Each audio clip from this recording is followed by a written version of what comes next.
My guest today was a Protestant pastor. He's now Catholic, helping others discover the riches of the Catholic faith. We'll talk about what brought him to Rome and how we can help other people come to Rome. Hello, I'm Eric Simmons, your host, editor-in-chief of Crisis Magazine. Welcome to the program. I just want to encourage people, as always, to hit that like button, subscribe to the channel, let other people know about what we're doing here. Also, subscribe to our email newsletter. Just go to crisismagazine.com, put in your email address, and we will send you our news articles every morning, usually 2 articles a day. Also, you can follow us on social media at Crisis Mag at all the major social media channels. Well, I'm very happy to have Keith Nestor with us today. Like I said, he's a former pastor, youth pastor, with more than 20 years in full-time ministry. He was in the United Methodist, Assemblies of God, and Evangelical free churches in various roles. I am going to ask him about the flipping between denominations in a little bit. After 2017, after a 20-year-long discernment process, sounds like he makes decisions about as quick as I do, Keith resigned from his full-time ministry position and joined the Catholic Church. He's the author of The Convert's Guide to Roman Catholicism, Your First Year in the Church. He's the executive director of Down to Earth Ministries. Welcome to the program, Keith. Thanks for having me, Eric. It's an honor to be with you. I've been following your stuff since I was on the journey here. So that's great to hear. To get to talk to you is an honor. Yeah, well, thank you very much. Yeah, it's great having you. You know, it's funny because not that long ago, I feel like, I mean, time melds together when you get our age, I know, but like I started seeing you like on social media, seeing some of your stuff. I was like, this is great. This guy's got a great story. I really liked what you were doing. And I was like, this is somebody I really want to talk to, introduce to my audience in case people, Crisis, have not followed you or kind of know your story. So I just thought what we do today is just talk about that, kind of how you became Catholic, what you're doing now. So why don't we, I think we just kind of start at the beginning. So I was United Methodist. It sounds like you were United Methodist. So how did you grow up? Did you grow up actually United Methodist as well? Yeah. So my dad is a retired United Methodist pastor. PK. I always have to explain what that is to the Catholics because they don't have those. Yeah, right. And at least not here in the West. But so I grew up going to church. Father was a pastor, PK, which usually means you're either the best kid in the church or the worst kid in the church. And absolutely, I don't know which one I would have been. But typical mainline Protestant denominational upbringing, with the exception that I did get involved in it was a pretty life-changing experience at church camp. I don't know if you went to church camp when you were a kid, Eric, but for us, church camp was huge. And our church camp experience was pretty bold about being a Christian. And so that's where I, gave my life to Jesus and started down that road. And a lot of people said, oh, you should go into ministry and be a pastor like your dad or whatever. And I was like, I want nothing to do with that. I want to play music. I was a drummer, and that's the thing I cared about the most. And I wound up after my freshman year of college, or maybe my sophomore year of college, I dropped out of school, joined a rock band out in Philadelphia, Pennsylvania. And so I was out in Philly, and I started looking for churches to go to because I was feeling a little, maybe just kind of on my own.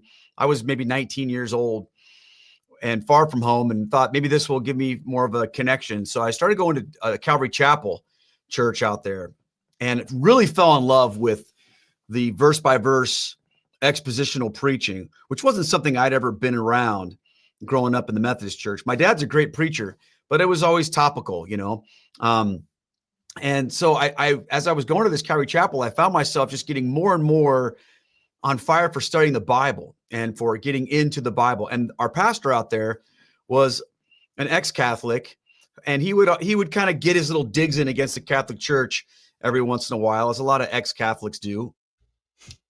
So I didn't really have any understanding of what Catholicism really was, other than hearing it from people who were against it, who had been there. And of course, we all know that when someone says, look, I was raised Catholic, what follows next is going to be an avalanche of garbage, typically. So, but I didn't have anything to weigh that against. The only Catholics I knew when I was growing up were the kids in my school that were the biggest partiers, really. So I didn't know any Catholics. And the more I was around these Bible people, the more I sort of adopted that worldview of Christianity is about a relationship with Jesus, not about a religion, all the same stuff that you kind of hear. That was sort of the world that I was getting drawn into. And as I was doing that, I started to feel a little convicted, like I needed to maybe run my life plans by the Lord instead of just decide I'm going to just do this music thing. And I prayed about it at church one night, and I just told the Lord, I'm ready to go do whatever you want me to do, no matter what I have to give up. And the next day I got a phone call from another Methodist pastor, friend of mine from church camp when I was a kid. And he was looking for a youth pastor back in Iowa, where I'm from. And I thought, well, this is the Lord put me to the test. So I ended up interviewing for that job, tried to completely botch the interview, didn't want to do it, but was trying to be obedient to the Lord, and they offered me this job. Well, while I was in Philly, just getting ready to leave, I, quit the band. I had started sort of dating this girl that I met out there. And I remember asking her, because I was pretty much a Jesus freak at this point in time. And I asked her, I said, hey, do you go to church? Are you a Christian? And she said, well, I'm Catholic. Does that count? And I said, absolutely not. That's not real Christianity. Come with me to my church. And she's like, well, I went to Catholic school for 12 years, but I don't really care. I don't know anything about it, And so she comes with me to Calvary, and she's blown away. And she goes down front the first night, receives Jesus Christ, comes back. She's like, this was incredible. What do I do now? Like, do I just start going to the Catholic Church? I'm like, no, you have to leave that behind. That's not real Christianity. This is real Christianity. Well, I ended up just really like falling for this girl pretty hard and fast, and convinced her to move to Iowa, shortly after I did. And she was like, okay. So she came out, moved in with our senior pastor's family. And then we got married about a year later. Wow. And started this little youth group with about 12 kids in this little neighborhood Methodist church in Davenport, Iowa, about 250 people. Okay. And it was great. I didn't know what I was doing. They did want me to go back and finish my education. So I was going back to college and seminary and stuff up at the University of Dubuque, which is a Presbyterian school, by the way, but they were fine with that. And this little youth group grew from about 12 kids to about 250, 300 kids. Wow. Within probably about 2 years. So it just began to explode. And then, of course, that led to our church starting to grow, because a lot of these kids were coming over and they were Catholic. It was wild. They would come in because they were like, oh, my CCD class is boring. I don't like it. We love coming here.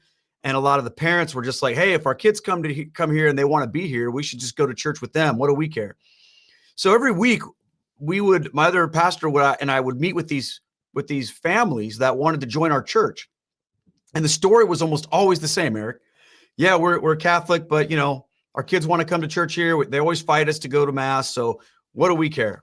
What's the difference? Right. And so I just got real used to easily bringing people in from Catholicism and other denominations too, into our church, because it was the, exciting happening church in town.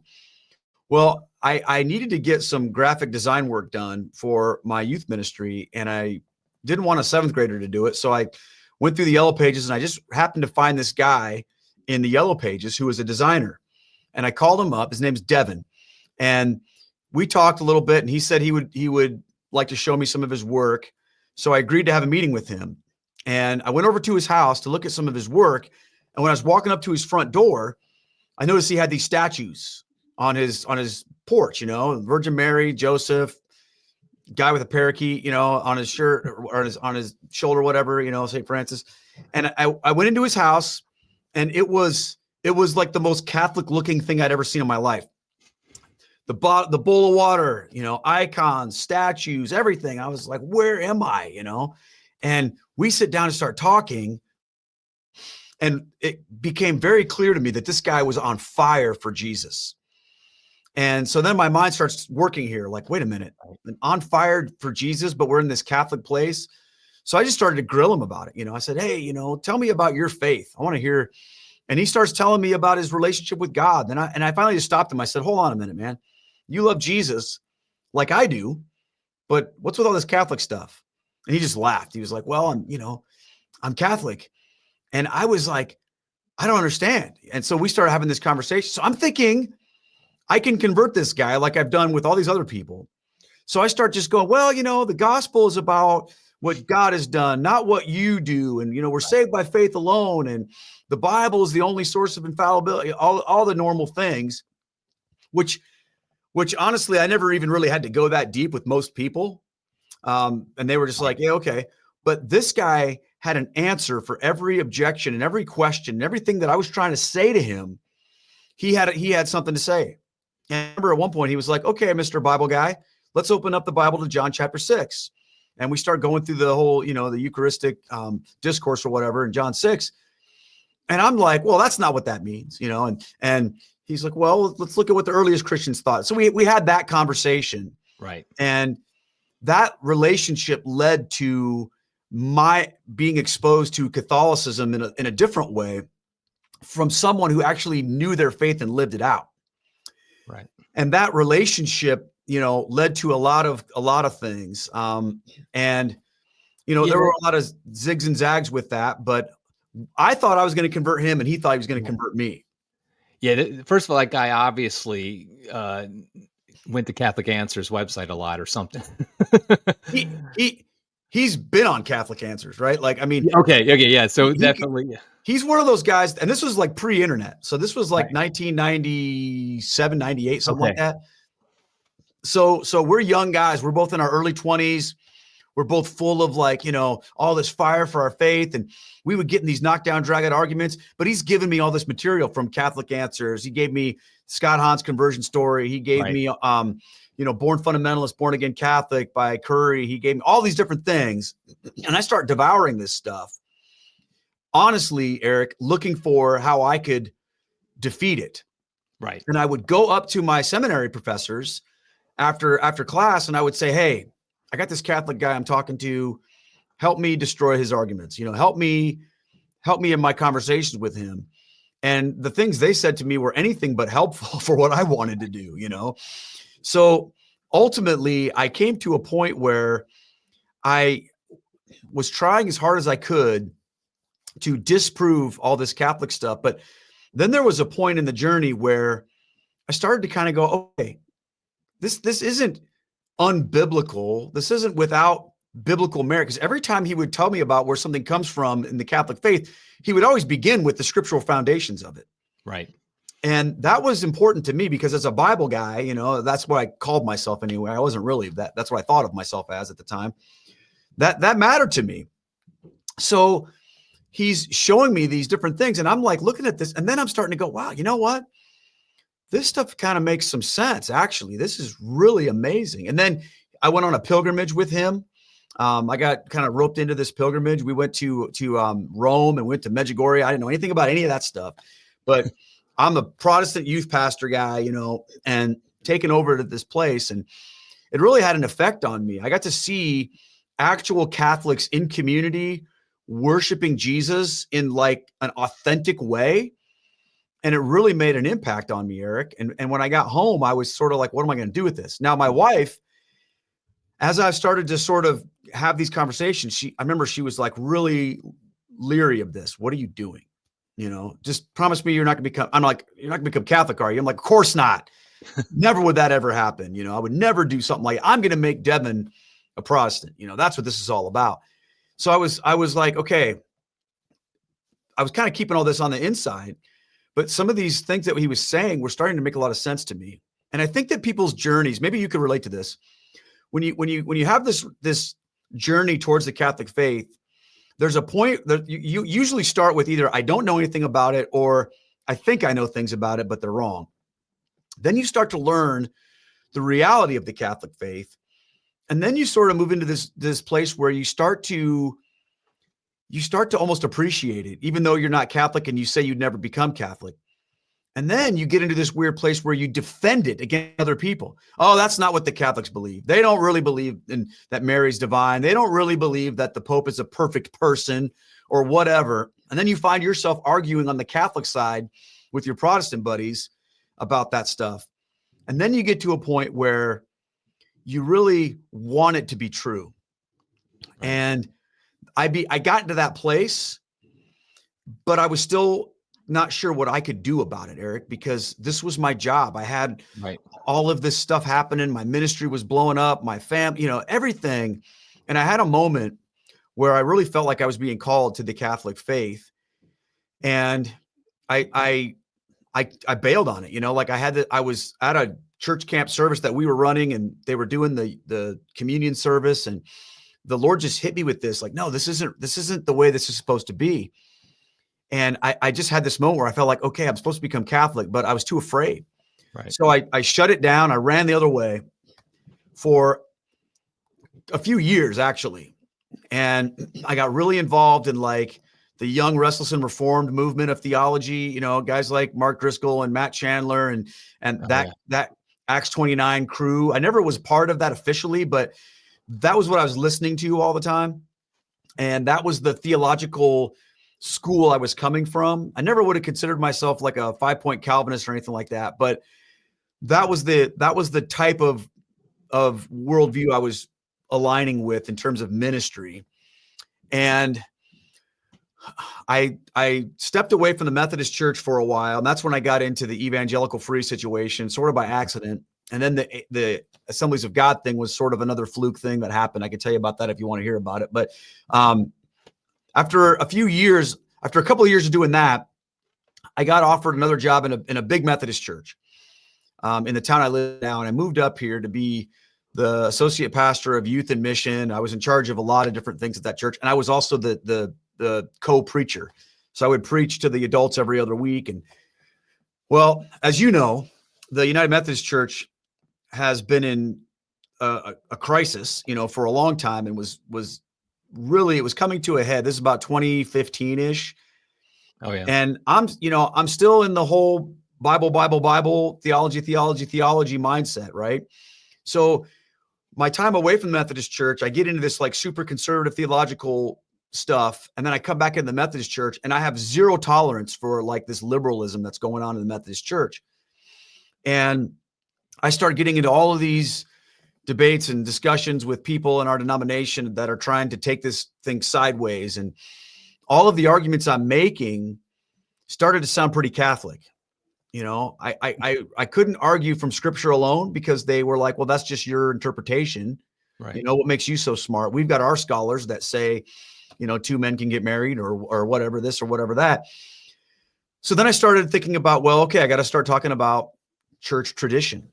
What's the tradition of the church? To which they would say things like, well, which tradition are you talking about? The church has been wrong over the years. And, that's what we're trying to do, is correct the errors of the church. And besides, our denomination is only 40 years old anyway. We can do whatever we want. Right. Right. So then I start talking about church authority. What gives us the authority to do these things when the Bible says all this? And I remember one of my friends said to me, if you believe in all this church authority stuff, why aren't you a Catholic? And I hadn't thought about Catholicism for years. I had done my best to push it aside. And I'd even argued against it a few times to some people that I knew that were thinking about becoming Catholic, because I'm still, all the Reform stuff is still ringing in my ears, but yet I couldn't shake this feeling that what we need is not another denomination. I was recognizing the problems with that. And just kind of by a fluke chance, I got reconnected with some of my old Catholic buddies, and we start talking, and I revealed to them where I was at. And one of my friends, he said to me, hey, would you be willing to meet with a priest in your town? And I said, you know what? That's fine. I'll do that. And I went to mass to meet with this priest. I called him, and he said, let's meet after the daily mass. And when I went to the daily mass, as the procession comes walking in, the deacon's holding the gospel, right? He's holding the big red book, and he's doing this with it. You've seen it a million times, right? That was like this huge moment for me when I realized, like, it was as if he was saying, this is our book. This is important here. And as a Bible guy who was rejecting this crazy mainline liberalism, but I also didn't want to become like a weird fundamentalist or something like that, because I knew that denominationalism wasn't the right answer. I wanted the truth. I wanted the fullness of the faith. And all of my previous exposure to Catholicism was still, it was there, but it had just been buried, and it was starting to come out again. So I met with this priest. We had a great conversation, and I started, at this point in time, this is about 2015, 2016, YouTube is now a thing. So I start digging into like Catholic YouTube and listening to people and reading. And that's probably when I came across some of your stuff and others, and it was all starting to make a lot of sense to me, Eric. And this time I'm sharing all this with my wife now. And I'm just like, okay, this is something that I'm thinking about and digging into it, praying and reading and really, really just wrestling through. Now, the issues about the practical realities of my life and ministry are still there. Right. We're building a $10 million new building in town, and our church is great. I love what I'm doing there. I love the people. I love our local church, but this denomination thing is an issue. But what am I going to do? I was in my mid 40s at the time.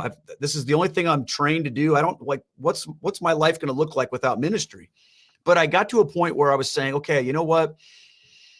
I can't live my life with these conditions around my obedience to God. And if Catholicism is indeed the truth, then that's what I need to pursue, no matter what it means for me as a guy, right? And I'll tell you one quick story because this is the end of this, and then you can ask questions or whatever. But I was having this prayer time in the morning one day, and the Lord just kept pounding into my head, Steve Ray, you need to talk to Steve Ray, And I didn't know Steve Ray. I had just seen like a couple of his videos, the one about the papacy or whatever, the one about the Eucharist, but I didn't know anything about him. I thought he said he lived in Michigan, but I have literally no connection to this man at all, other than I watched his YouTube video. And yet in my mind, it's just pounding Steve Ray, Steve Ray, Steve Ray. Well, that evening, I was going to meet one of my Catholic buddies for dinner, who lives about, an hour and a half away from me. We met in the middle. And right when he comes into the restaurant to sit down with me, before he even sits down, his wife sends him a text and says, "Oh, tell Keith Steve Ray is in town and he's giving a talk tonight and you guys should go."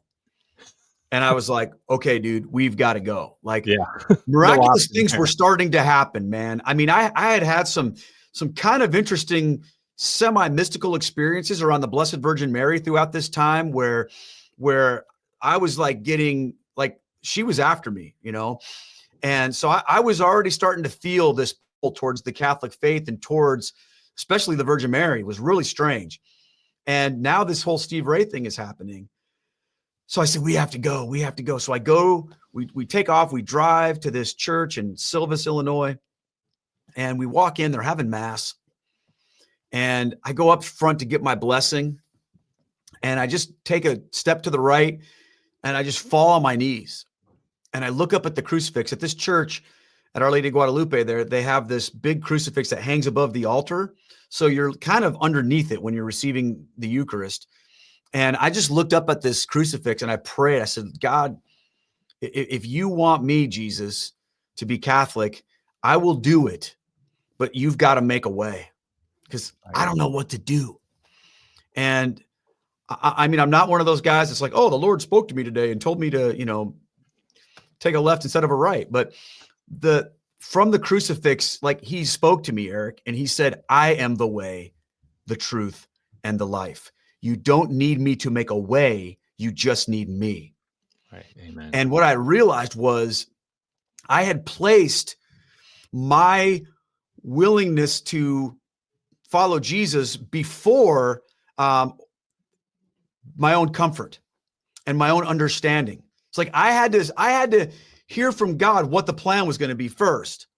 And how was this going to work out? And was it going to make sense to me? And could I be convinced of every little thing in Catholicism? And yet what he was showing me there was, no, you don't get to do it that way. You have to walk by faith and not by sight. And you have to understand that if you can receive me, and I had believed at this point in time that he was truly present in the Eucharist. And if you get to receive me and you lose everything else, you still win. Right. To get me to that point. And that was the night where I got to that point. And I went home that night and I told my wife, I said, hey, I have to do this, and I don't know what that's going to mean for you. I don't know what that's going to mean for job, anything, ministry. I have zero answers, except for I think I have the best answer of my life, which is I need to become Catholic. And wow, that's how it happened, man. Yeah, it's amazing. I mean, it's funny. I was never a passionate like that, and mine was a little bit quicker. But like, I had very similar experiences. Like, I received Jesus as my Savior at a church camp. I took it very seriously. I had the same just kind of experience in the Methodist church, and just some of the other things you were saying. It's just like it resonated with some of the similar experiences with me, especially my attitude towards Catholics. Like, I didn't really have much of an attitude towards Catholicism, but I knew the Catholics were the ones who partied. They weren't really serious about their faith. But it was actually when I was in college and I was in the pro-life group, and I was with a bunch of Catholics who were mostly charismatic Catholics, very serious about their faith. And it was the same thing where I was like, wait a minute, these people love Jesus. Yeah. And like, but yet they're also doing these weird things like praying a rosary and praying in front of a statue of Mary, but yet they clearly love Jesus. How is this reconciled together? And so fortunately, like I said, I didn't have the being a pastor thing to hold me. I think I not hold you back, but you know what I mean? Like, kind of make it it 100% held me back. Yeah. I mean, just being the pastor. So I was able to come to church. I didn't have to give up that type of stuff. But like, and it really was. It always reminds me that for Catholics with evangelization, because that's something I've talked about a lot, it is that personal witness is a lot. Like, just seeing Catholics who are very serious about their faith. What it did was, like, for you, it removes a barrier where you don't really you now consider Catholics part of Christianity. And it's not even like, I don't know about you, but like in our Methodist church, we weren't anti-Catholic, and my family wasn't anti-Catholic. It was just simply a matter of like, they're just other, they're not really serious and whatever, but we're serious. And so seeing Catholics who are serious is like, whoa, hold a second, this is all different. Now, so I want to take back a little bit then. Sure. When you were still Protestant, like for me, I don't know about for you, I want to see if this is true for you. One of my frustrations as a Protestant was the doctrinal chaos that I had very firm beliefs about this. I remember, like, when I was in college, in high school, I didn't know this because I was just ignorant. I just thought everybody believed like we did our United Methodist Church. Every Protestant Christian believed the same. Then I went off to college, and all of a sudden I'm like hanging out. I'm part of Campus Crusade for Christ. And so I'm hanging out with all these different types of Protestant Christians and some Catholics who were not really doing good at Catholic, but they're trying to be Christian. All that. And I just found out that like almost every single belief I had as a Christian, at least one of my friends did not hold to it. I mean, I even had a friend who did not believe in baptism at all. Like, not only like, wow. Like he was just like, no, I'm not getting baptized. And I was like, whoa. And this was just crazy to me. And that was a big frustration for me, at least as a Protestant, was that I just, even my best friends who were Protestant had some pretty seriously different doctrinal beliefs than I did.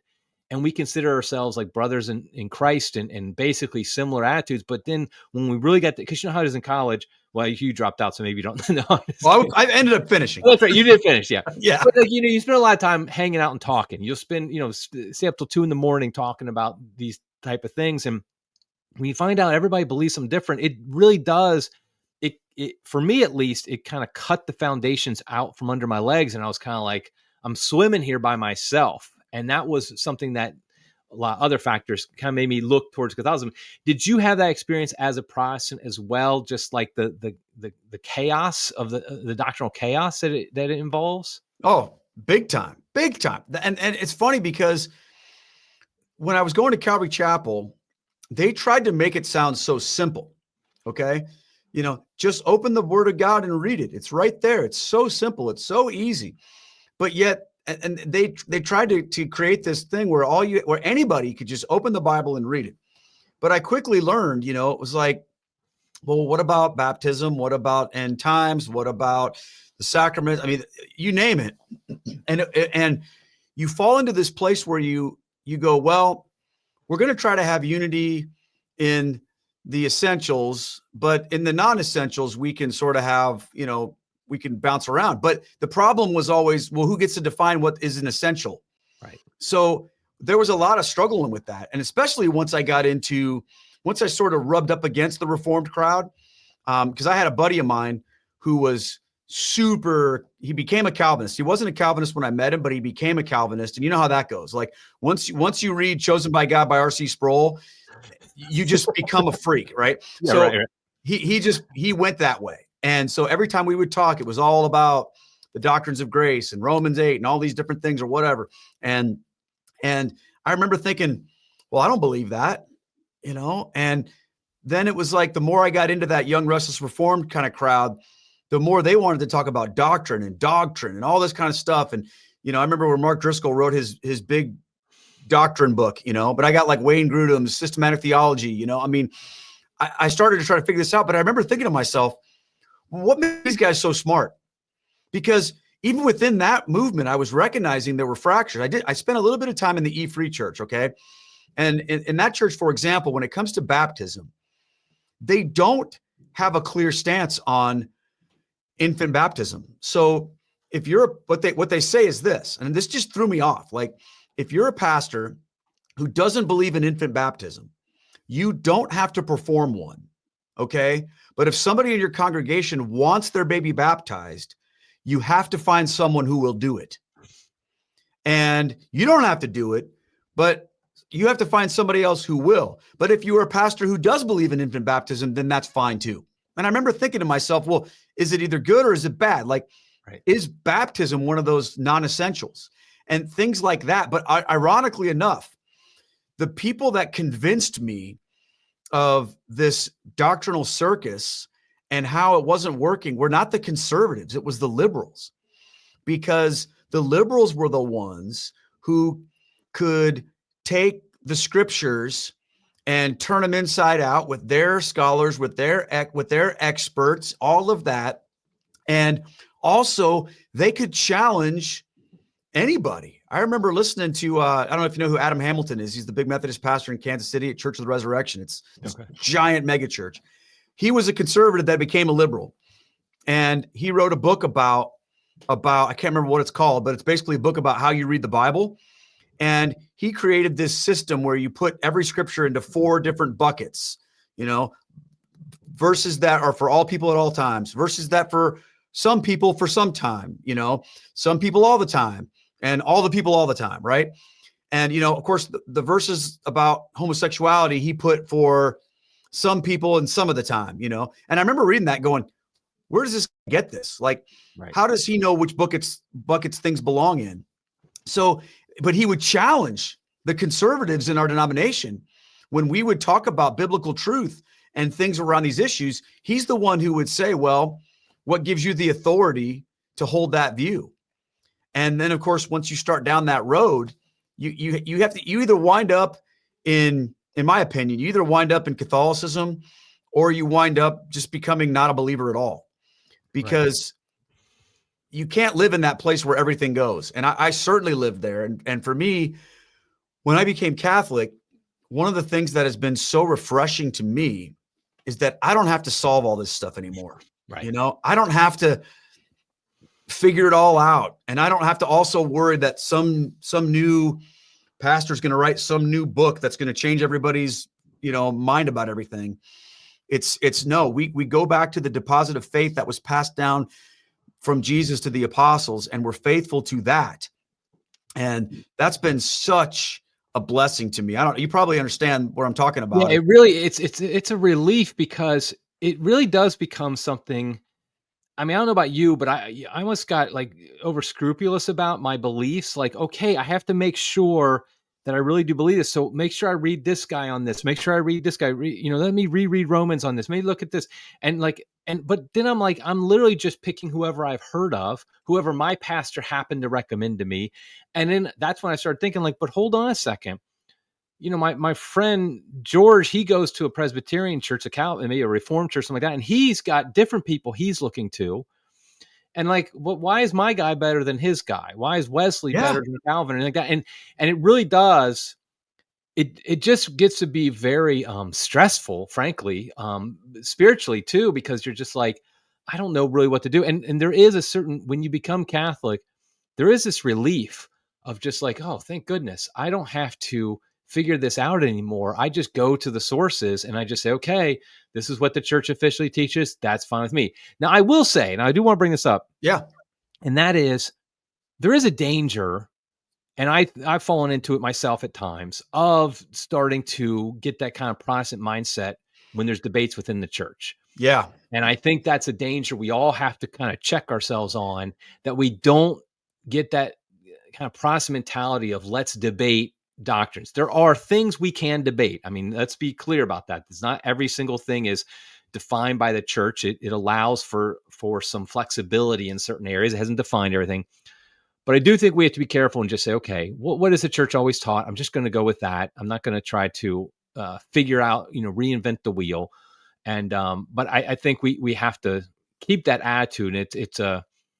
And I was going to say it's a very Catholic attitude, of course it is, but I think it's very Christian attitude is a submissiveness to the Holy Spirit and the way the Holy Spirit does speak to us, not through the latest person who wrote the latest book, but through the institution that he himself, the Holy Spirit founded, which is the Catholic Church. So yeah, and that's the key right there. And it's almost like what you just said is sort of what we used to say before: unity in the essentials, charity in the non-essentials, right?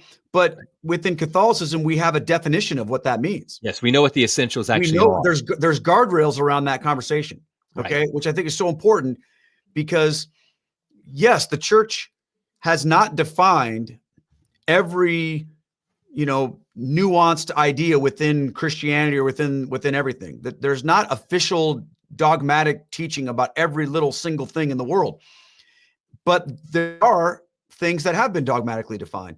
So that's our guardrails, right? To say what the church teaches about this, I'm buying into that because this is Christ's church. Now, on these other issues, sure, we can find church fathers that teach this about that. We can find saints that said this about that, and we can go back and forth on that. But what we have to do is to avoid that Protestant mentality that you're talking about, which puts us in the center of that.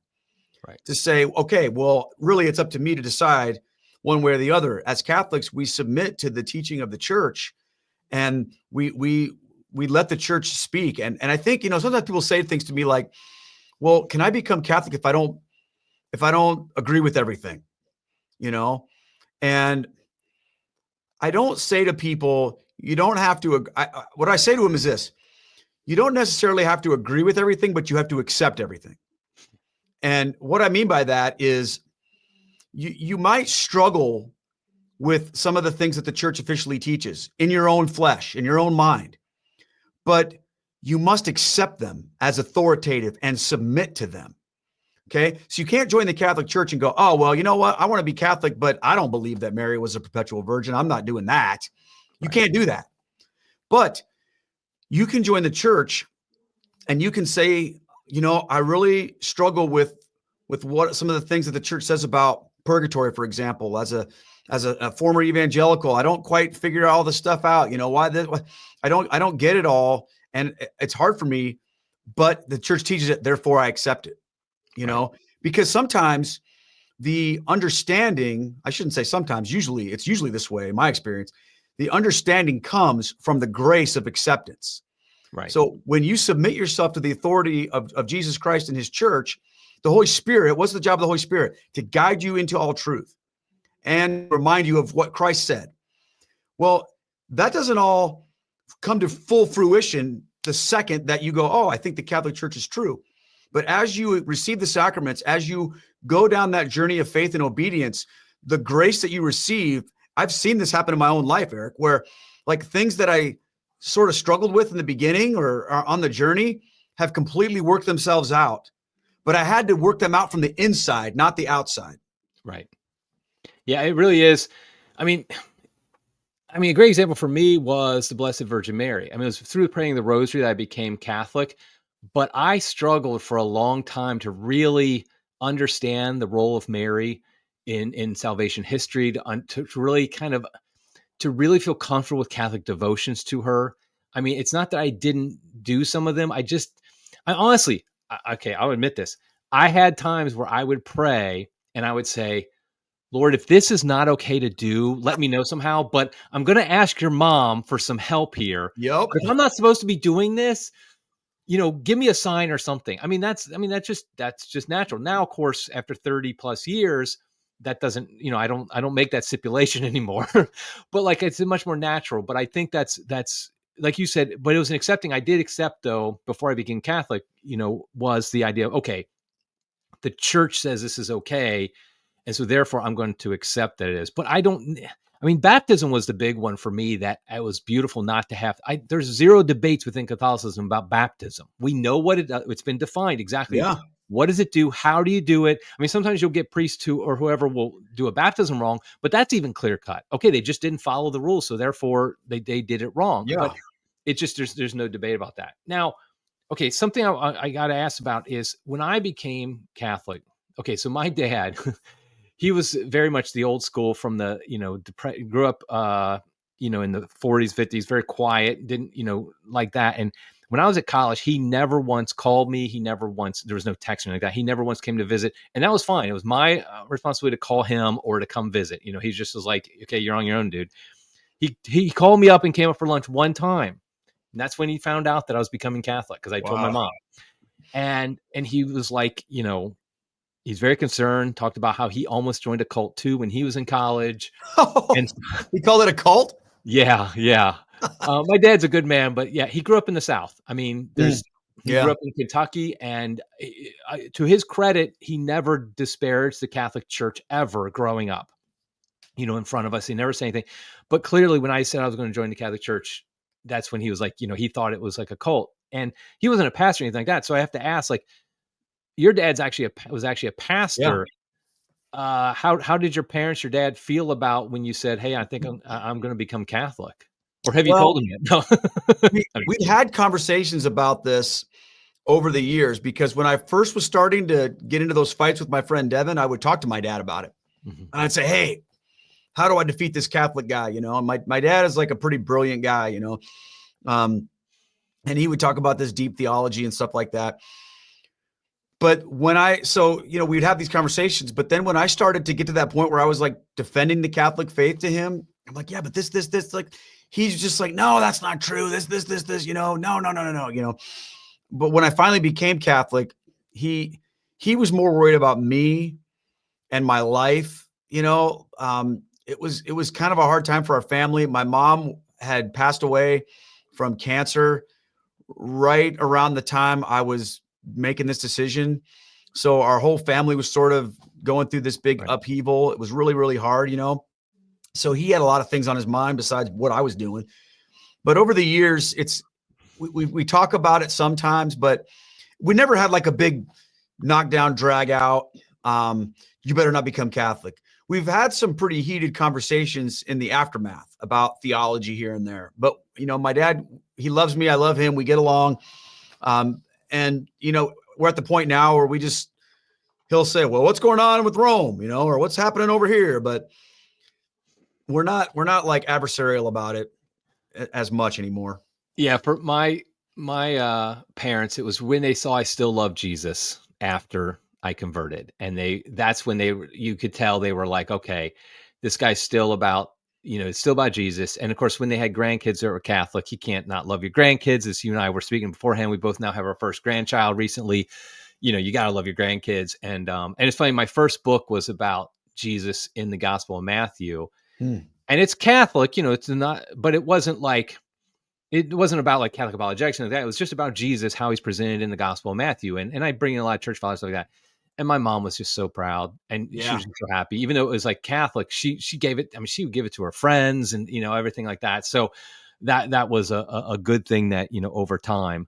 Now, something I'm always admire when the pastors become Catholic is that, like, when I became Catholic, I had some issues with some friends and my family, stuff like that. But I was a computer programmer. I mean, I was in school still, but I was about to become a computer. Who cares if you're Catholic or Protestant? You're a computer programmer. You literally had to leave your job. So I want you to kind of step through. First of all, I want you to set the scene of like telling your church, by the way, I have to quit because I'm no longer, your denomination, whatever it was at that point. And then what did you do? I mean, you have to feed your family. I mean, you're a dad and a husband. You got to provide for them. What did you do? Well, okay. So I'll start with the first part. The other pastor at this church is a longtime friend of mine.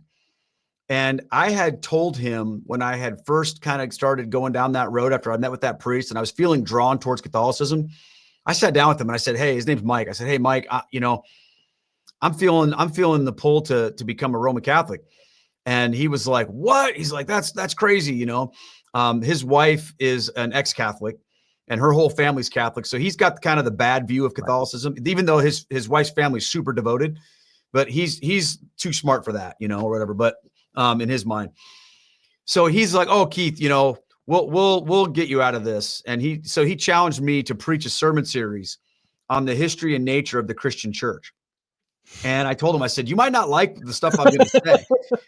And he was like, "Hey, man, just say what you're going to say. If it's true, you should tell us, So I was preaching these like super Catholic sounding sermons to my Methodist church, man. I preached a sermon about how Peter was the first pope. I preached a sermon about apostolic succession.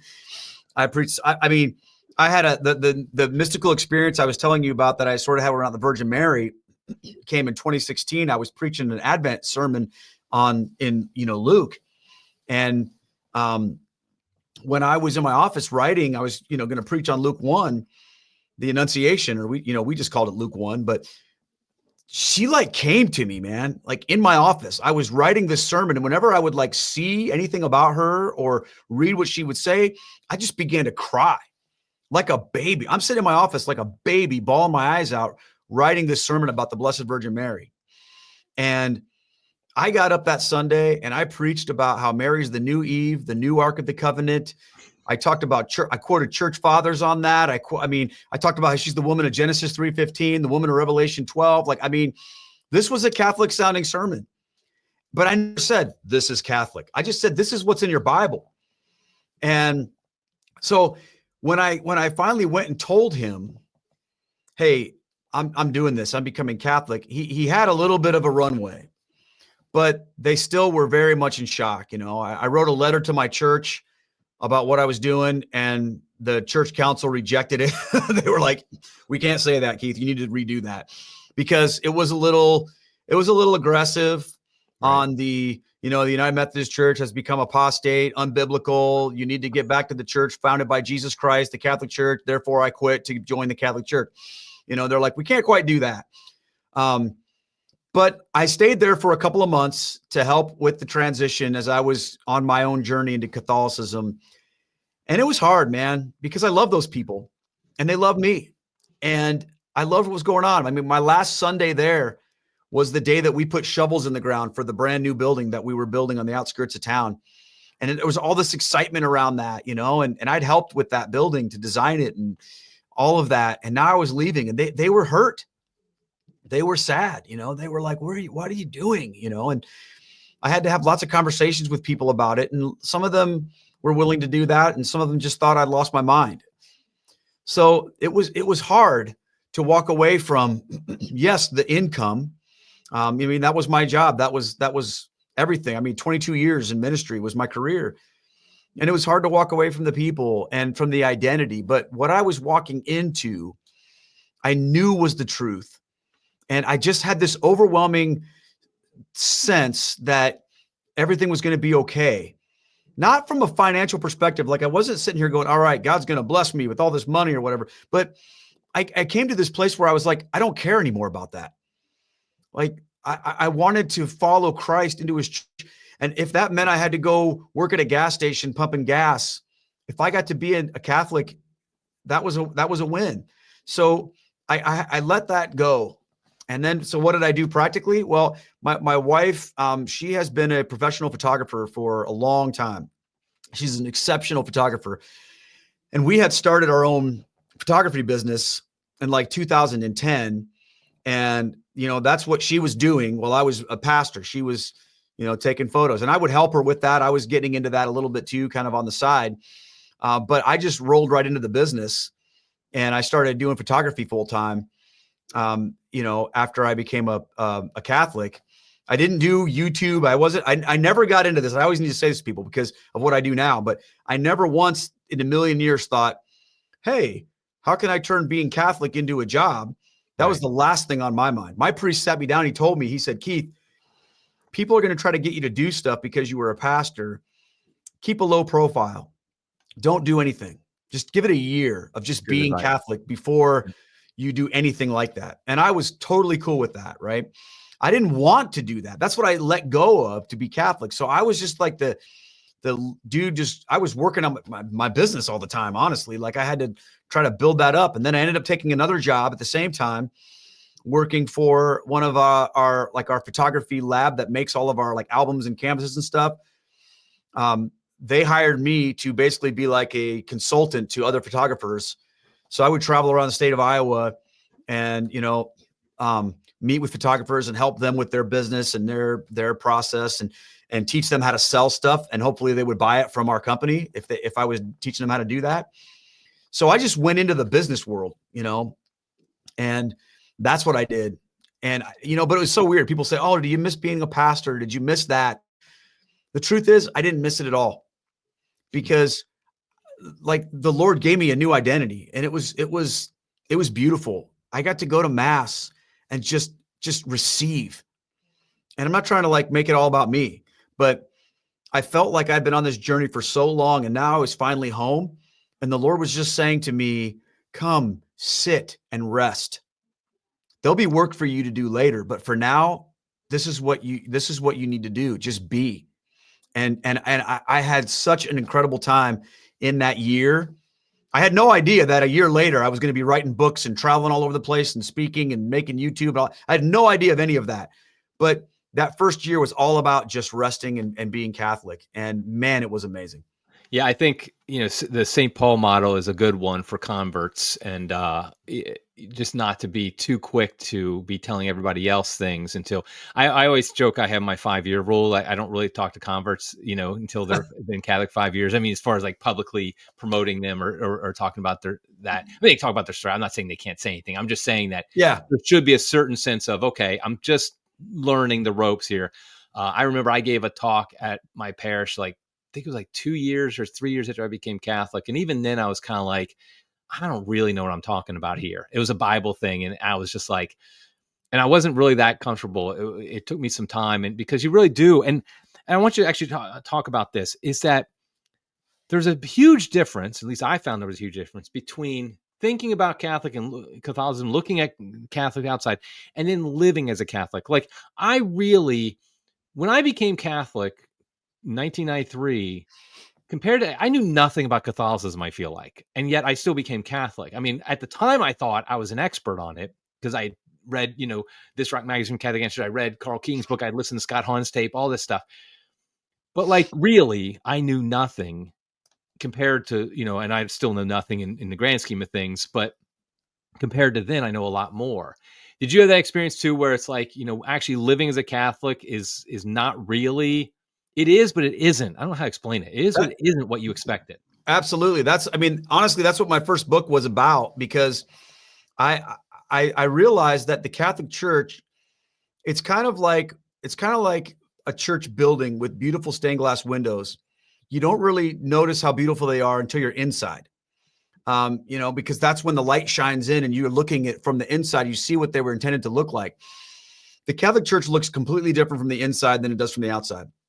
You get enough grace to bring you in, but living as a Catholic, it's something completely different. And unfortunately, I think people are oftentimes ill-equipped for that with whatever preparation they go through to become Catholic, whether it's through some kind of RCIA or OCIA program or whatever it might be. That's not going to be sufficient for you. You have to just live into it. And there are going to be things about it that are going to surprise you in good ways. And there are going to be things about it that are going to surprise you in not so good ways. And I certainly had plenty of those. But the thing that was so interesting to me was it felt like I was entering into another universe. It wasn't like I just joined a different church. Things meant different things, like words have different meanings in the Catholic Church. And people talk differently and people say, so like, it took me probably like 3 months before I knew what someone meant when they talked about a prayer intention, right. Because I'm like, what do you mean? It is hilarious how the vocabulary is completely different. Yeah. I'm like, oh, you mean like a prayer request? Well, that's, will you pray for his intentions? I'm like, I don't know what his intentions are. Like, what does that, like, what does he want me to pray for?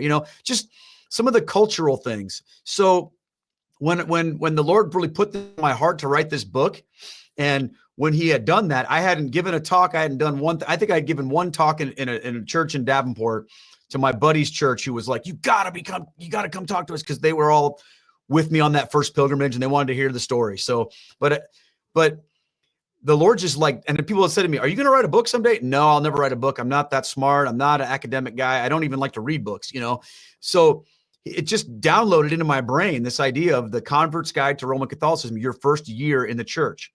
And what that book is about is what it feels like to be a new Catholic. It's not an apologetic to convince someone to be Catholic.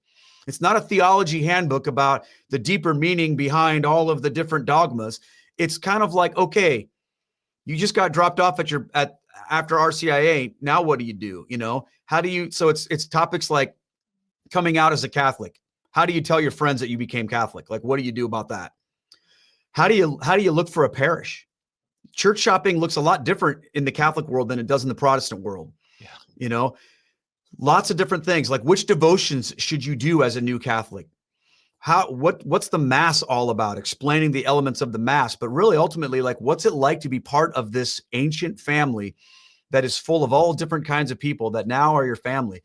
So to me, that's been so much fun to experience. But there are a lot of things from the inside that you see differently than you did from the outside. Yeah, when I became, another thing I want to ask you about a challenge, because it's a little different for you than it was for me, because I became Catholic in 93. John Paul II was the Pope. And there was a real energy behind him. I mean, he was Times Man of the Year. A couple of years later, he was putting out things like Evangelical Vitae and all this stuff.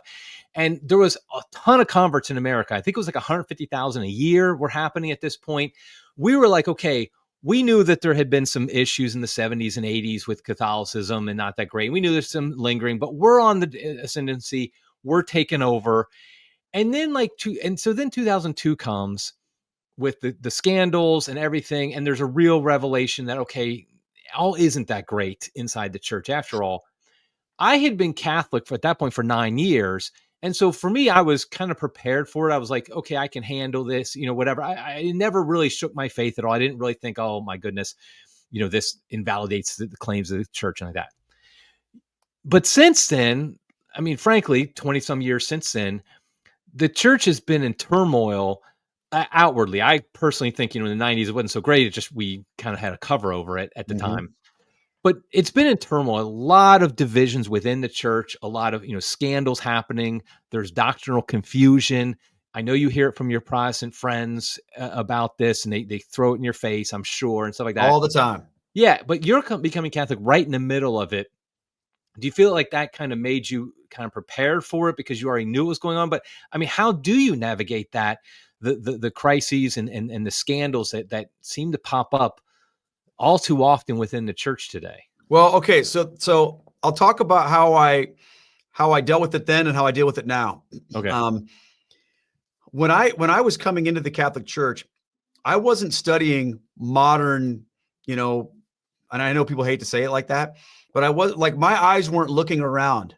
Okay. My eyes were looking up. Okay. So I was focused on Jesus Christ and what was true and what was real. And I came to believe in the Eucharist. I came to believe in the validity of the papacy and in Christ's Holy Catholic Apostolic Church.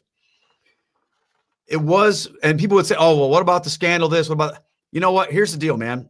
I'm not a stranger to scandal before I became Catholic. So I've been around that stuff as a Methodist. I've been around that stuff as about everything. So to me, the fact that there's scandal in the Catholic Church, I would have been shocked if there wasn't, because I understand that human beings make up the Catholic Church, and human beings are sinners. So to me, I had seen enough of that in outside of Catholicism to just understand that human beings are gonna be human beings. So I didn't have this fantasy land pie in the sky idea that everyone who's Catholic is somehow impeccable and that there's never any scandal or whatever like that. So I already understood that part of it. So to me, that wasn't as like, it didn't shock me. Okay. Since I've become Catholic, here's what I believe. And I want to hear your take on this. I believe that God is bringing in, you talk about all the converts that came in the 80s and 90s, whatever. There's a crew of converts coming into the church as we speak, despite the crisis in Rome, despite the crisis and the scandals, despite the crisis with the liturgy, all that kind of stuff, there are a group of people that God is bringing into the church for such a time as this, because he is preparing to renew the church. I believe this with all my heart. Okay. People could say you're an idiot. And I'm not saying it's about Keith Nestor. Because I'm seeing it in lots of people, but a lot of the converts that I know and that I see are coming in so on fire for the church.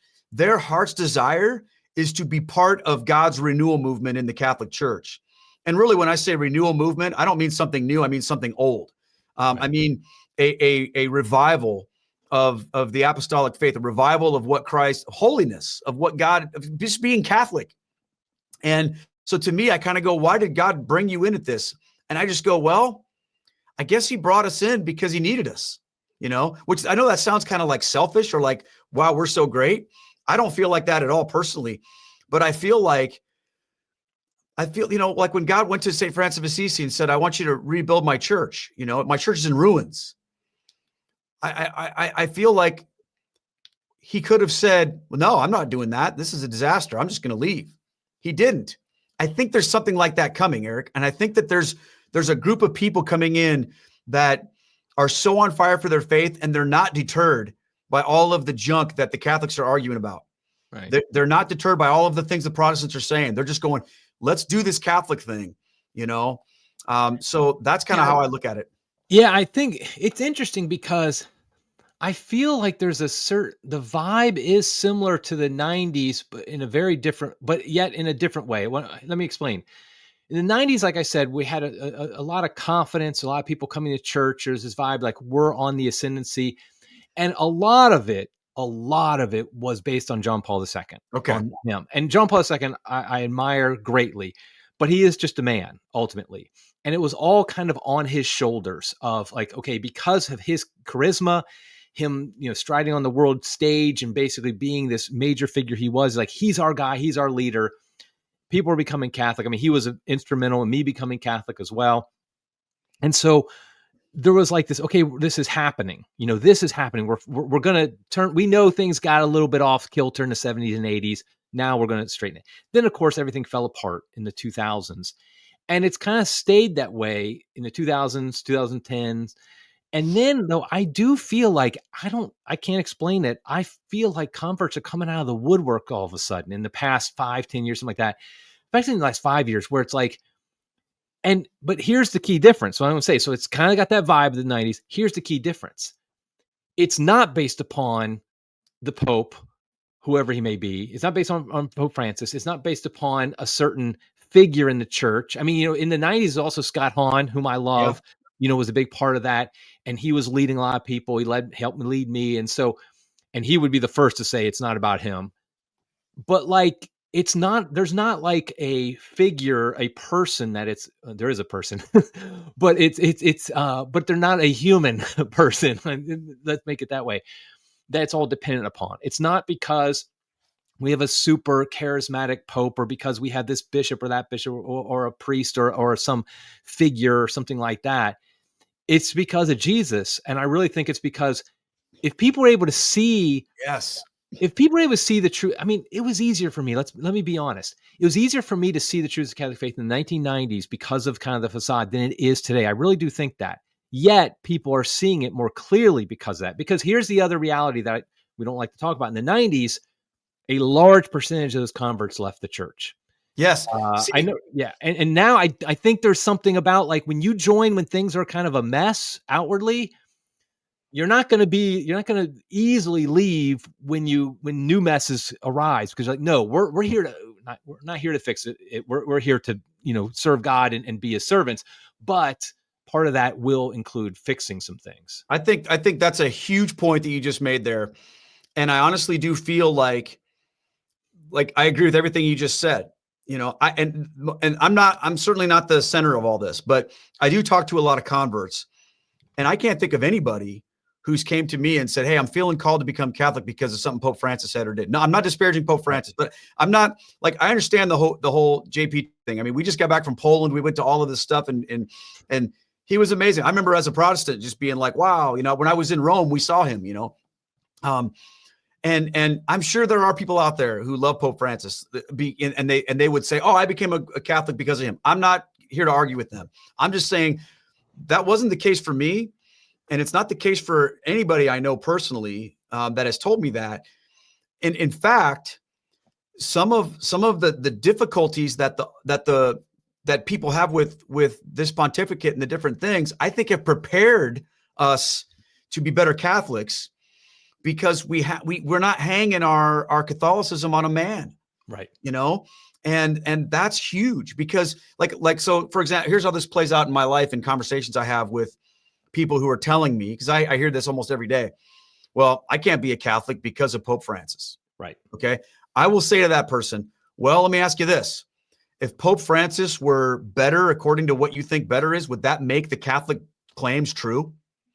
Would you be Catholic if Pope Francis was more based or whatever you think he's supposed to be? Or if they say things to me like, well, I could never be Catholic because of the sex scandal.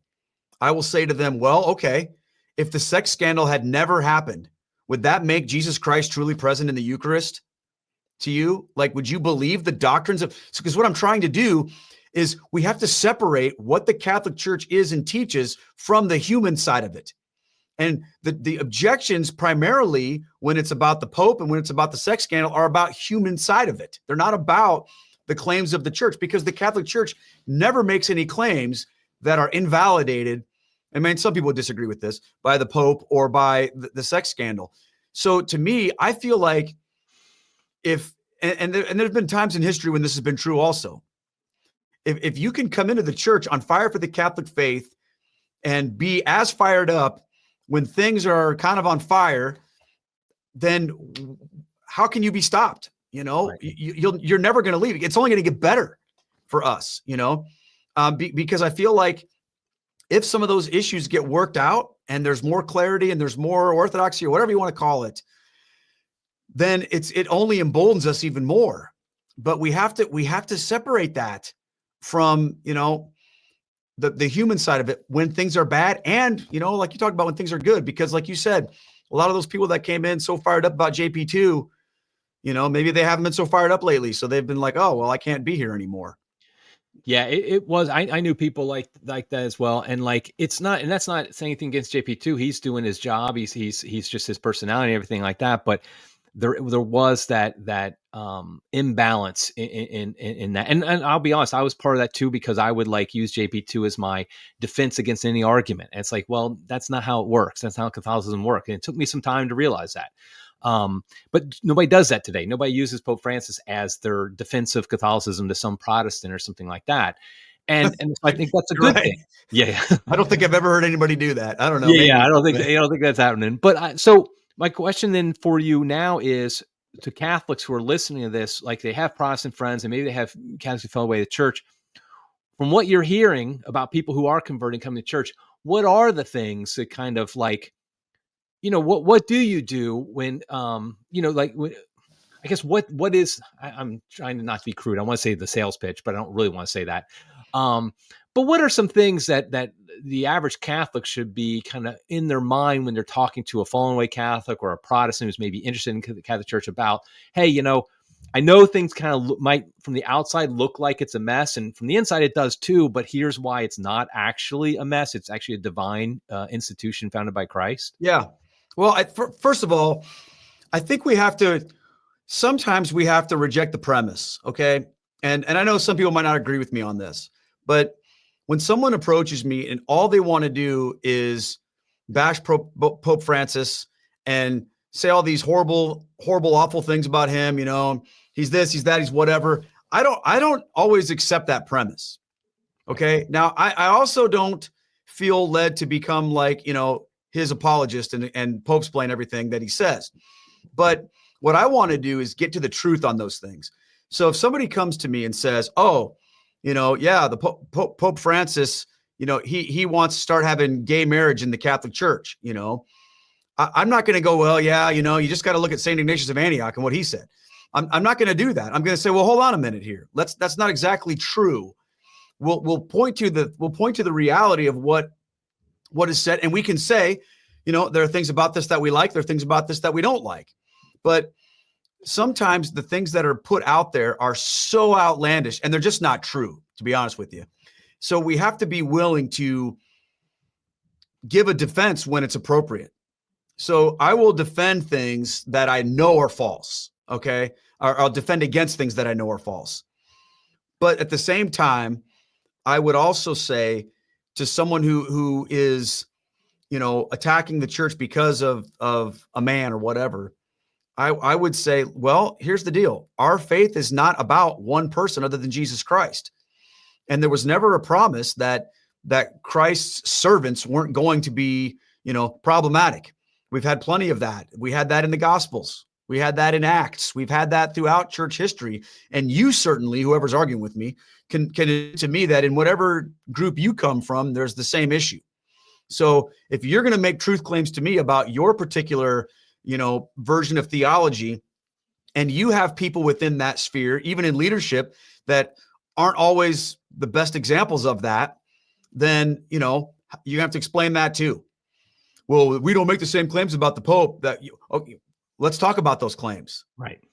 Let's talk about what we claim about the Pope. And then we'll get into that stuff, because oftentimes I find out there is a misunderstanding. Well, don't you guys believe the Pope is perfect?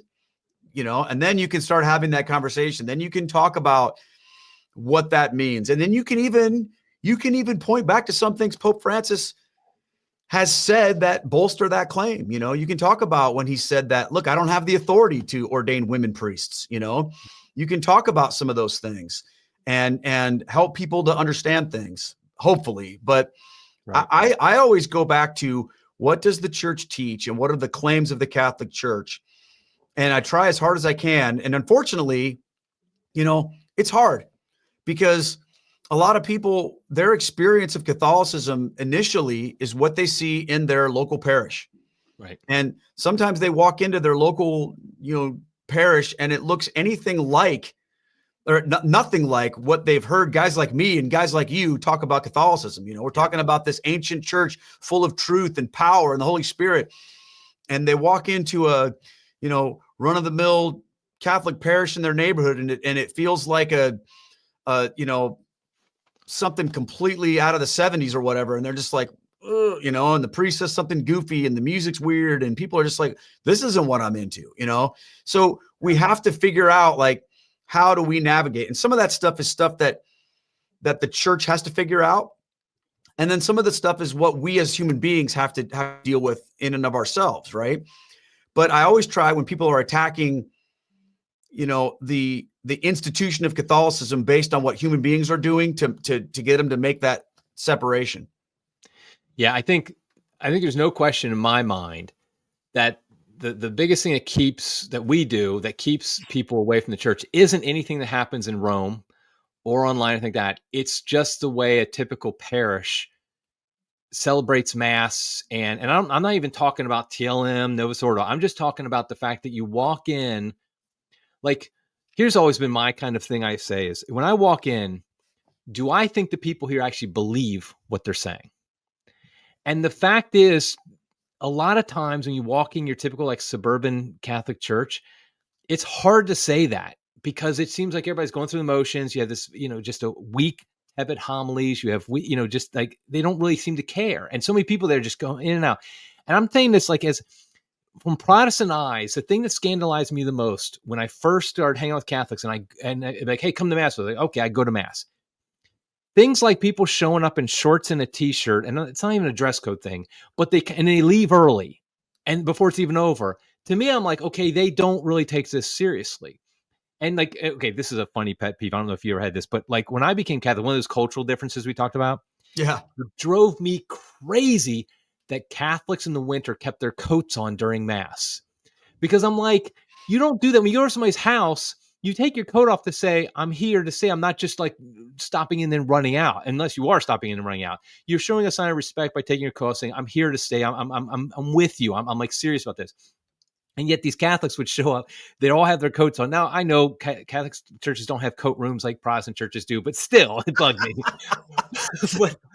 And my wife thinks it's hilarious how I go off on this all the time, how, Catholics do this. Now, our church doesn't have that great of ventilation anymore, so I understand why people in my parish don't wear their coats. It gets pretty cold in the winter. But my point is just simply that the witness of, like we both had, where we saw Catholics who were serious about their faith.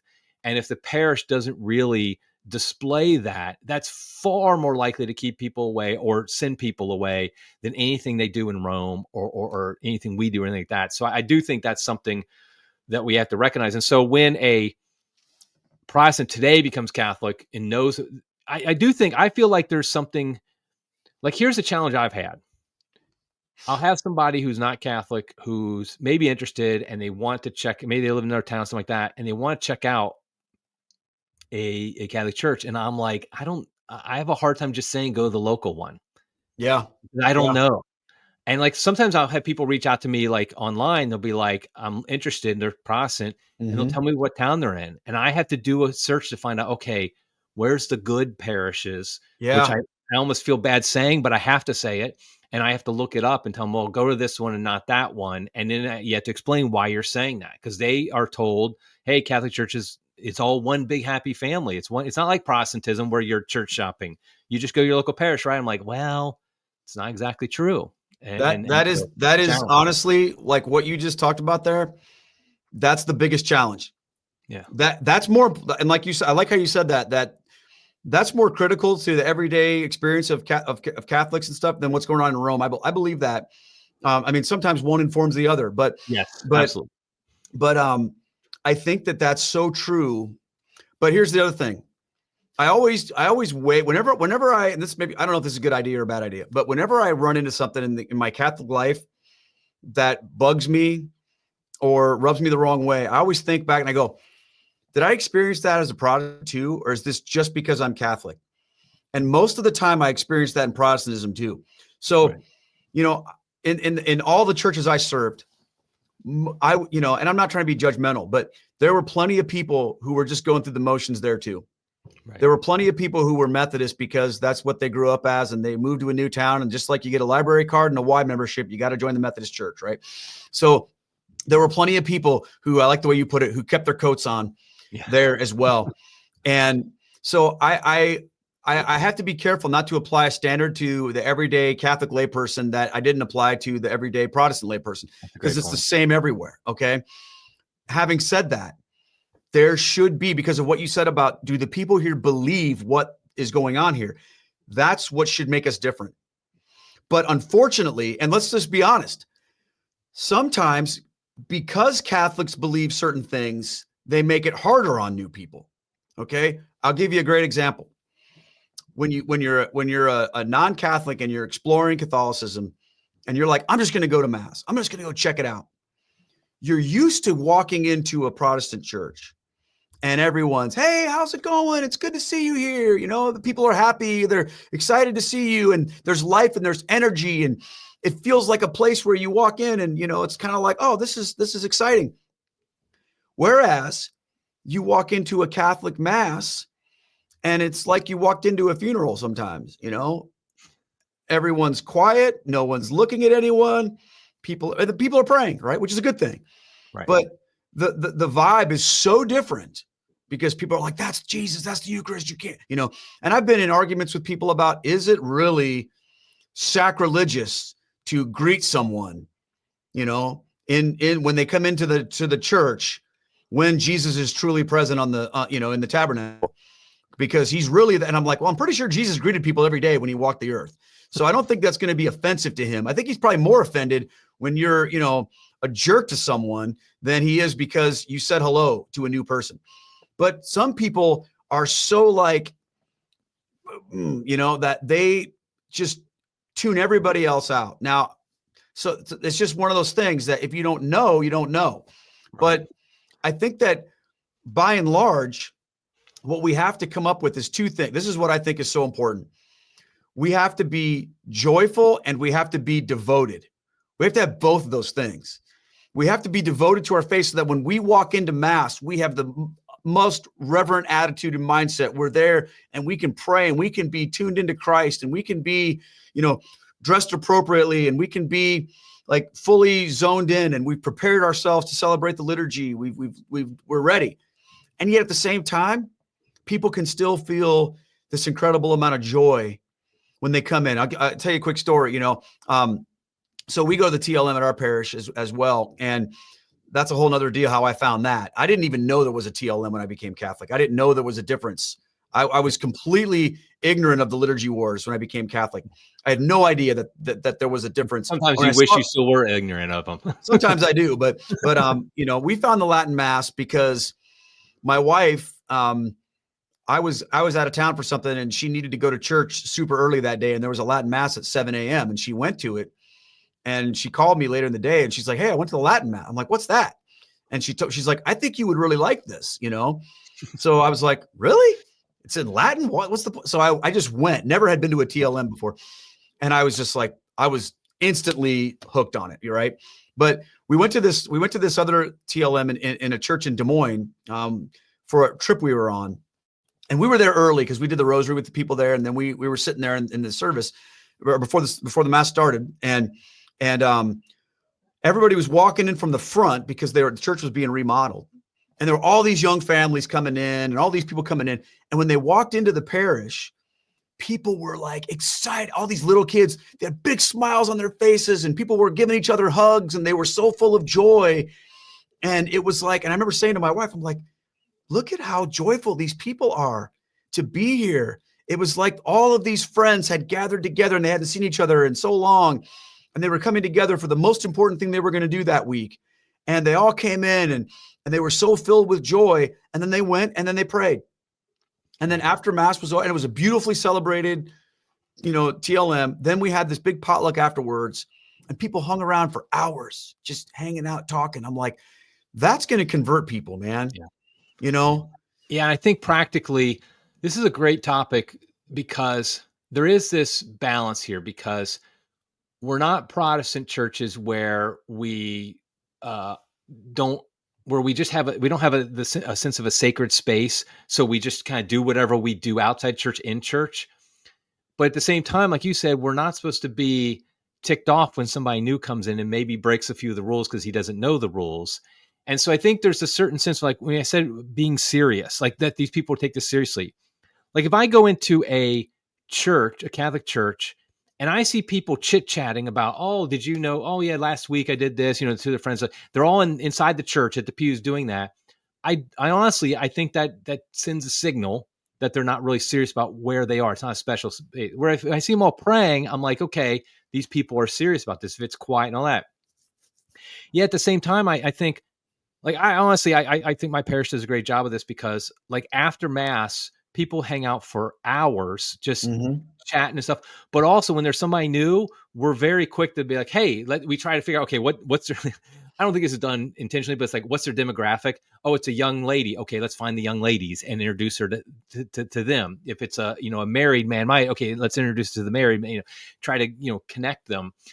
And really to be like, hey, we ask, we welcome them. We're like, we love having you here. Why are you here? Why did you decide to come? And so I think that, and we're not giving side eyes when somebody shows up. Like everybody in our parish mostly dresses up pretty decently. It's a TLM, it's kind of normal. Nobody's giving the side eye to somebody who shows up in jeans or something like that. Cause it's like, whatever. It's like, we know what we're doing, but we're not going to condemn you because you showed up in jeans or something like that. So I think that is the balance. Is like, I think if you keep that balance of, okay, this is a sacred space that we take seriously, that we know we're here for a reason to worship God, give glory to him. But part of that always, just read a few of Jesus's parables and if that means you're also a jerk to your neighbor, then you've failed in the purpose. So I think there is that, and I think sometimes we mess it up. Like I know there's stories like TLM parishes where somebody new comes and they don't treat them well and stuff like that. Maybe it's just somebody's had a bad day.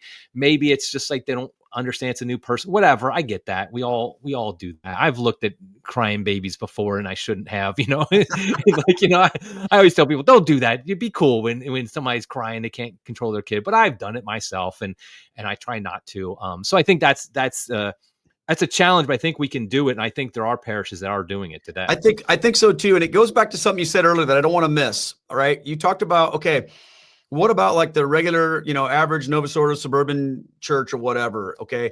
And people walk into that and they go, look, like you say to people, go to the local Catholic parish. What's it going to be like? Here's the thing that we have to, that's going to save us, I believe. Okay. obviously the Holy Spirit, Jesus Christ. When we can help people understand the why behind the what, then they can endure those things. So like this happened to me with a young man who I met at work one day, who come up to me and he was like, "Hey man, I heard you're a Catholic or something." And I'm like, "Yeah." And we start talking about it. He's a young kid in his early 20s, and he goes to like a vineyard or something like that.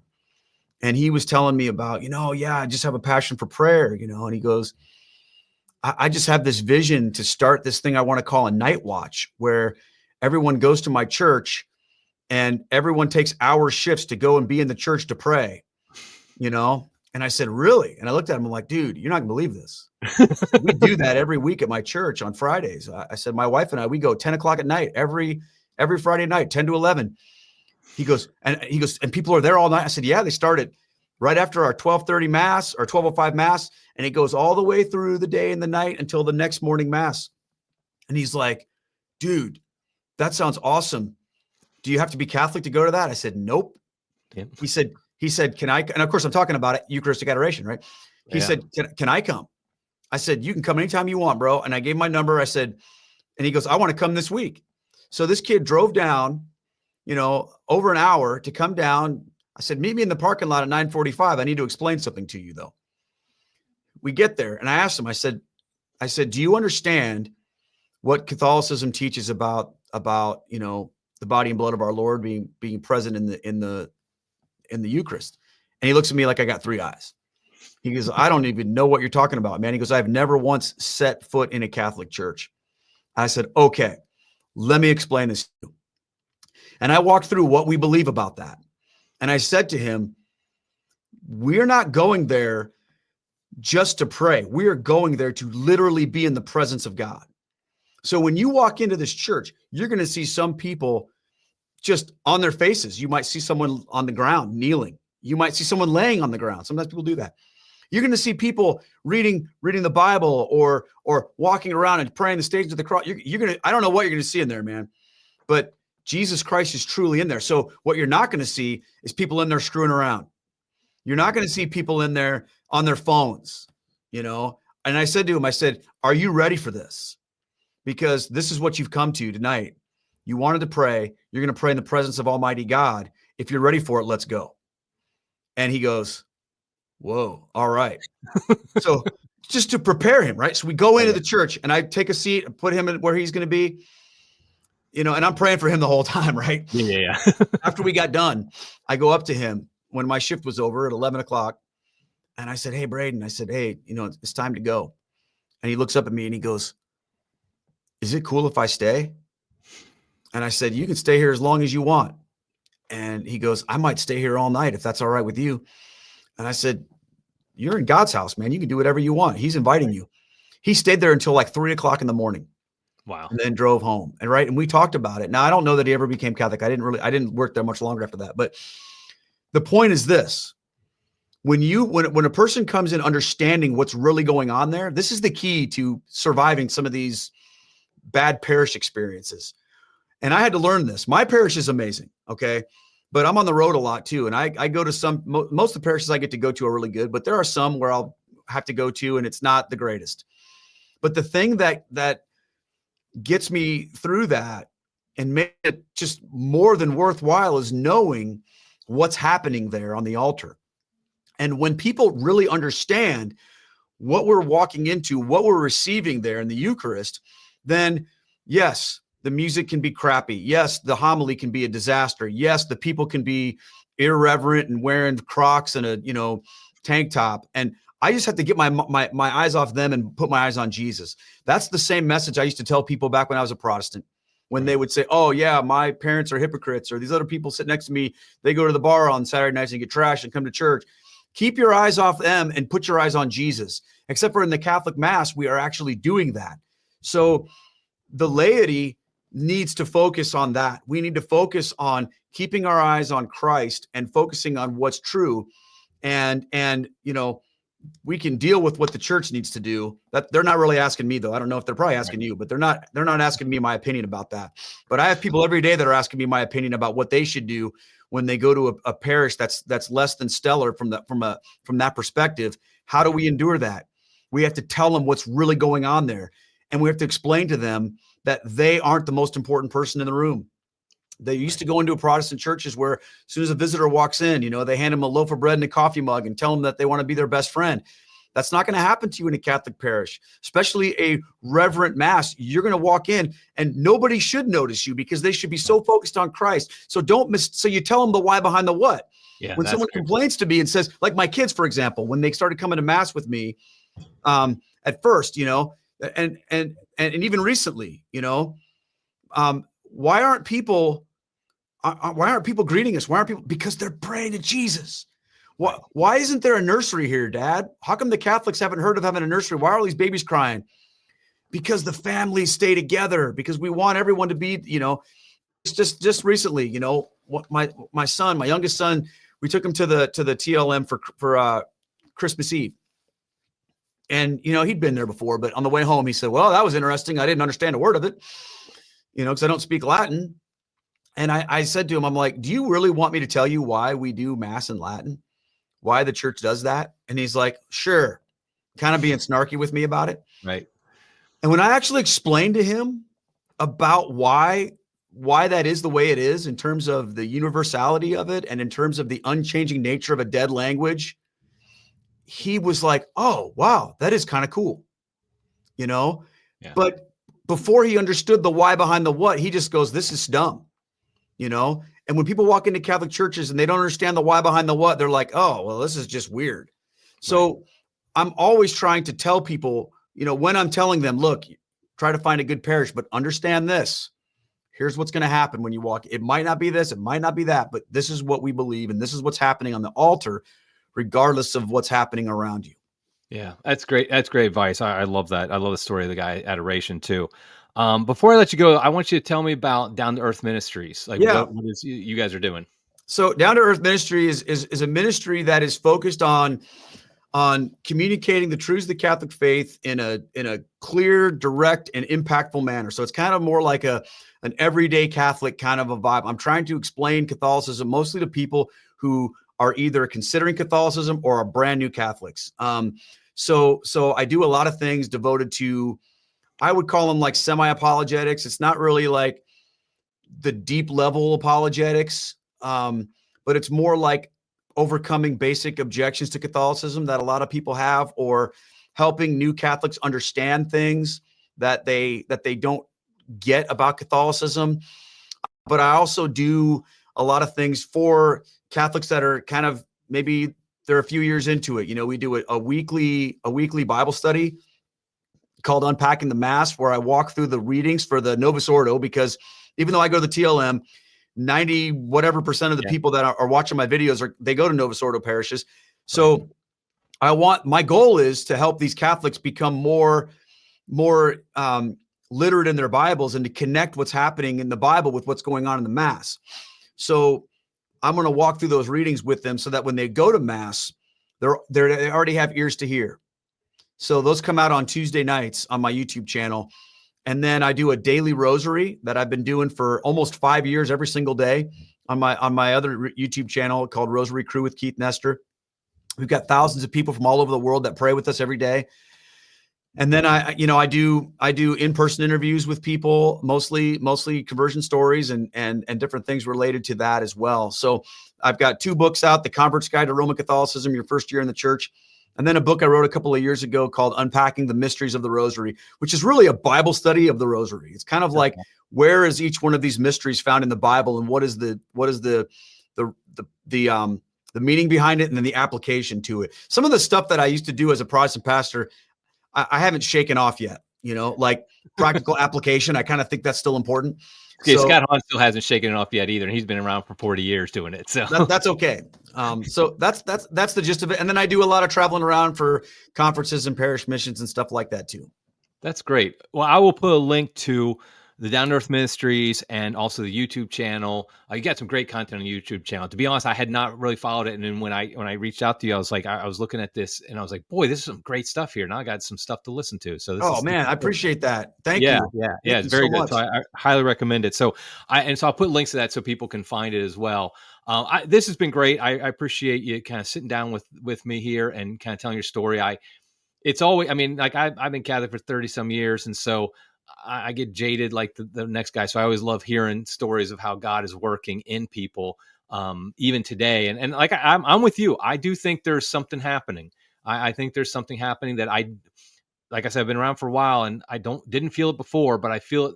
I really feel it in the last couple of years. It's kind of starting to ramp up some. So we'll just have to see what God has planned for us, right? Amen, brother. Okay, well, thanks, Keith. Thank you, Keith. And until next time, everybody, God love you.